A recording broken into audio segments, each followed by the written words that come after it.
স্বাগত শিক্ষার্থীবৃন্দ। টমাস গ্রের লেখা বিখ্যাত কবিতা elegy written in a country চার্চইয়ার্ডের ওপর আমাদের আজকের এই বিশেষ মাস্টার ক্লাসে চলুন সরাসরি ঢুকে পড়া যাক। সাহিত্যের অধ্যাপক হিসেবে আজ আমরা এই ধ্রুপদী সাহিত্যকর্মের একদম গভীরে প্রবেশ করব। একবার ভেবে দেখা যাক তো, সেই সব দারুণ মেধাবী মস্তিষ্কের কি হয় যারা জীবনে নিজেদের বিকশিত করার কোনো সুযোগই পায় না। এই প্রশ্নটা কিন্তু পুরোটা সময় মাথায় রাখতে হবে, কারণ আজকের এই বিশ্লেষণে আমরা ঠিক এটাই দেখব। কিভাবে এই কবিতাটি মৃত্যু, অব্যবহৃত সম্ভাবনা আর সামাজিক শ্রেণীবিভাগ নিয়ে কথা বলে।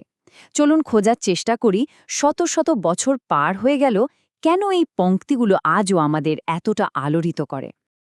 আমাদের আজকের সিলেবাসটাকে পরীক্ষার প্রস্তুতির জন্য থিম অনুযায়ী কয়েকটি ভাগে সাজিয়ে নিয়েছি। আমরা কথা বলবো গোধূলি বেলার চার্চইয়ার্ড, গ্রামীণ চিত্রকল্প, লুকানো রত্ন, ঐতিহাসিক খ্যাতির সাথে বৈষম্য, 18 শতকের সামাজিক অবস্থা এবং সবশেষে নীরবে হারিয়ে যাওয়া মানুষদের উদযাপন নিয়ে। তাহলে শুরু করা যাক আমাদের প্রথম অংশ দিয়ে, গোধূলি বেলার চার্চইয়ার্ড। চলুন প্রথমে কবিতার বিষণ্ণ পরিবেশটা একটু অনুভব করার চেষ্টা করি। পরীক্ষার জন্য এই জায়গাটা কিন্তু ভীষণ জরুরি। মনে রাখবেন, কবিতাটা মূলত একটি প্যাস্টোরাল এলিজি বা গ্রামীণ শোকগাথা। আর এর ছন্দটা খেয়াল করেছেন? এটি লেখা হয়েছে আয়াম্বিক পেন্টামিটার এবং ক্রস রাইমড কোয়াট্রেনে, অর্থাৎ 4 লাইনের স্তবকে। এই সুনির্দিষ্ট ছন্দটাই কিন্তু কবিতার ভেতরে একটি ভারী, গম্ভীর বিষণ্ণতা তৈরি করেছে। কবিতার এই বিখ্যাত শুরুর লাইনগুলো একবার খেয়াল করি। The curfew tours the nail of parting day. এখানে কবি কিন্তু সন্ধ্যার ঘণ্টার ধ্বনি বা কারফিউকে শুধু দিন শেষের সংকেত হিসেবেই দেখাননি, তিনি এটিকে আক্ষরিক অর্থে মৃত্যুর ঘণ্টার ধ্বনি বা ডেথ নেল হিসেবে চমৎকারভাবে ব্যবহার করেছেন।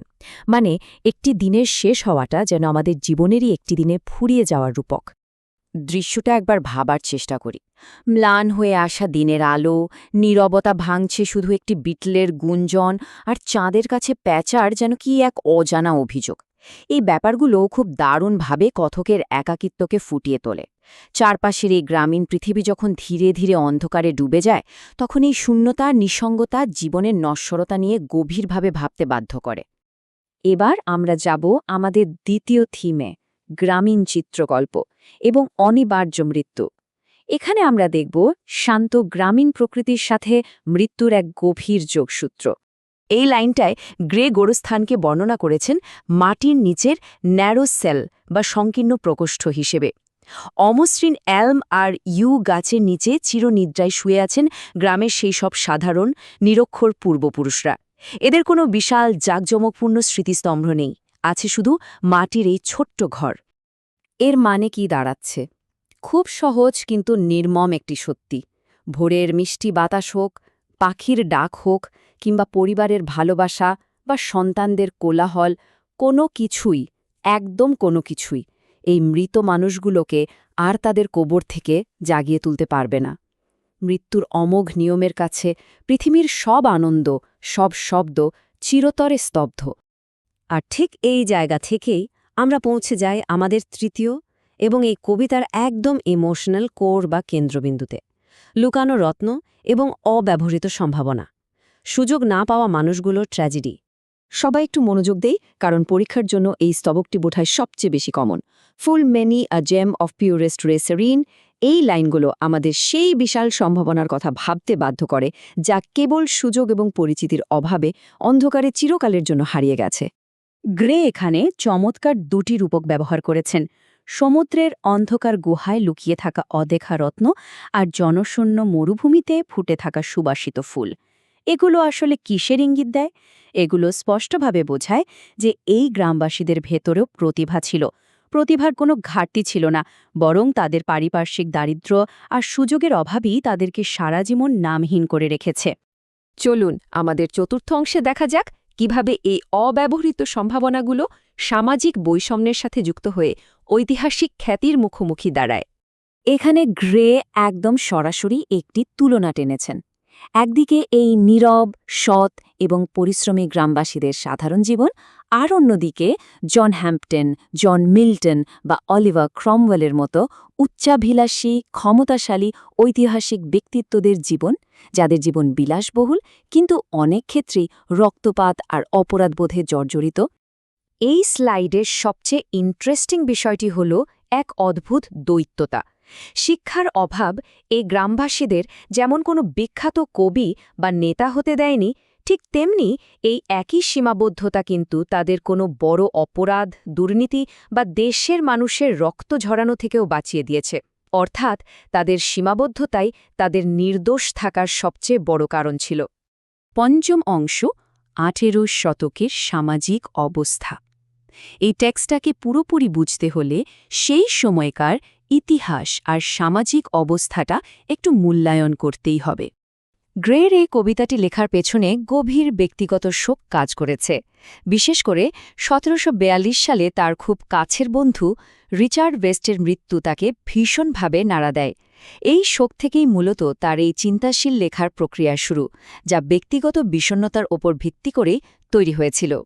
সেই অষ্টাদশ শতাব্দীর সমাজ ব্যবস্থা ছিল মারাত্মক রকমের বৈষম্যমূলক।